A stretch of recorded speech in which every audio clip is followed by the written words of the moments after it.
बिहारी मंगल ग्रह पर भी रहेगा तो वो भी छठ के समय पहुंच जाएगा अपने गांव ठेकुआ खाने के लिए।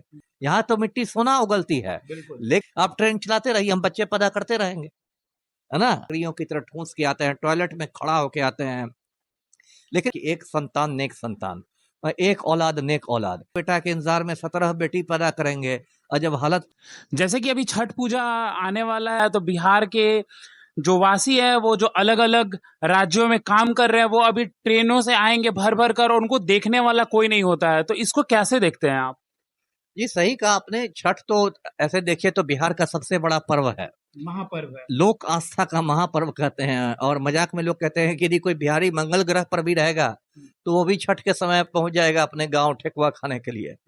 तो ये तो एक बात है। और उसमें बिहार के तो लोग, पलायन इतना ज्यादा बिहार से है कि बिहार के लोग तो कश्मीर से कन्याकुमारी तक मिल जाएंगे, मतलब मजदूरी करते, मजदूर के रूप में, छात्र के रूप में या प्रोफेशनल के रूप में हर जगह मिल जाएंगे। तो इतना ज्यादा पलायन है। और छठ में उनको फिर गांव की याद आती है, और आती है तो फिर वो लोग आते हैं।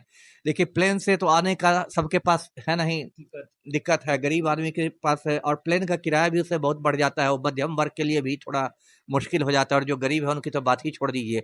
लोग ट्रेनों से आते हैं और एकदम, मतलब क्या मैं कहूँ, एकदम देखा नहीं जाता है, भेड़ बकरियों की तरह ठूस के आते हैं, टॉयलेट में खड़ा होके आते हैं। लेकिन इसके लिए बोलने के लिए तो मैं भी कह सकता हूं कि रेल मंत्रालय जिम्मेदार है, ये है वो, लेकिन ऐसा नहीं है। इसके लिए, इस दुखद स्थिति के लिए सबसे ज्यादा बिहारी लोग खुद जिम्मेदार हैं, जिन्होंने परिवार नियोजन को ताक पर रख दिया है। और मतलब ये हालत है। बिहार की आबादी आप जानते होंगे, दर्शक जानते होंगे, 13 करोड़ को पार कर गई है। मतलब दुनिया में बहुत कम देश ऐसे हैं जहाँ की आबादी 13 करोड़ है, और बिहार जो देश नहीं एक प्रदेश है, वहां की आबादी 13 करोड़ से ज्यादा है। और बिहारियों तो लगता है कि मतलब इन लोगों ने कसम खा ली है कि तो हम तो परिवार नियोजन कराएंगे ही नहीं, हम तो एक बेटा के इंतजार में 17 बेटी पैदा करेंगे, और जब हालत पतली हो जाएगी तो नेहरू जी को क्रिटिसाइज करेंगे। तो ये जो बात हो गई है वो बहुत दुर्भाग्यपूर्ण बात है। मैं तो हर जगह कहता हूँ, मैं जिलों में भी एसपी था, सिपाहियों के बीच बोलता था, मैं लोगों से कहता था कि नारा था मेरा कि एक संतान नेक संतान, और एक औलाद नेक औलाद। मतलब आप वन चाइल्ड नॉर्म अपनाइए, एक से ज्यादा बच्चा नहीं पैदा कीजिए, चाहे वो बेटा हो या बेटी हो, और उसी की अच्छी परवरिश कराइए। लेकिन बिहार में तो मैं देखता हूँ उल्टी गंगा बहती है।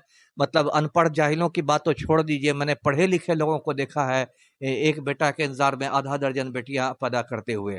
तो इसके लिए, और यही वजह है कि बिहार से इतना ज्यादा पलायन भी होता है। देखिए बिहार की मिट्टी दुनिया में सबसे उपजाऊ मिट्टियों में है।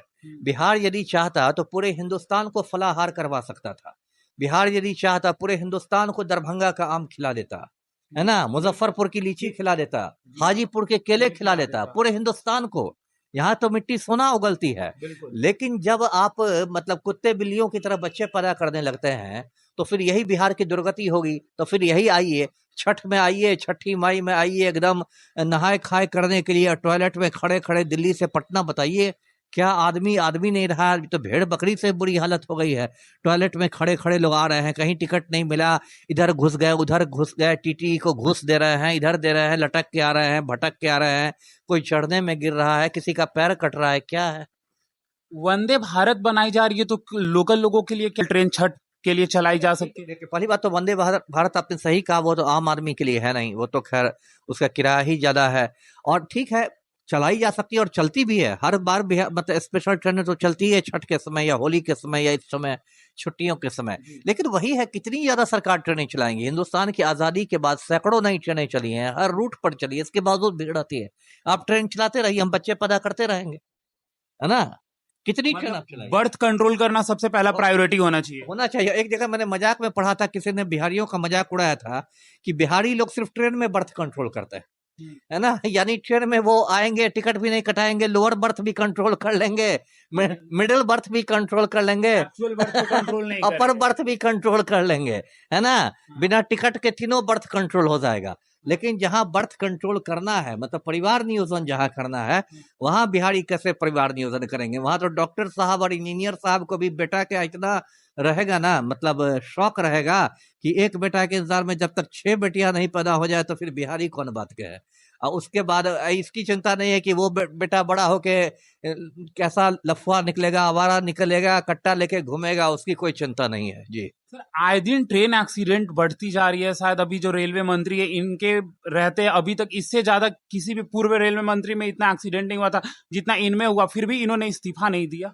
अब मैं क्या कोई दिलचस्प बात में दर्शकों को बताता हूँ। रेलवे मंत्री जो वो मेरा बैचमेट है ना, ये अश्विनी वैष्णव है, ये 94 बैच का आईएएस है, मैं 94 बैच का आईपीएस, और हम लोग मसूरी में साथ साथ ट्रेनिंग करते थे लाल बहादुर शास्त्री एकेडमी में।